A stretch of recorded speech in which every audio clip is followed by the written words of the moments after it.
President Biden has directed the administration to work urgently to ensure that infant formula is safe and available for families across the country during the Abbott Nutrition voluntary recall.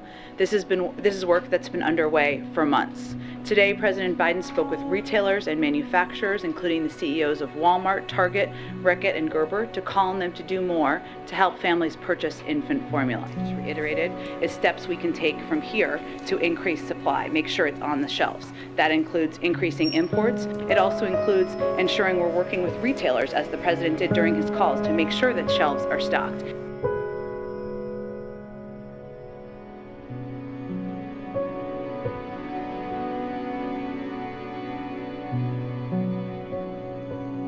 This is our second drive. Last week we gave about 100 cans out, so it helped about 100 families. And then this week, just as much, maybe a little bit more.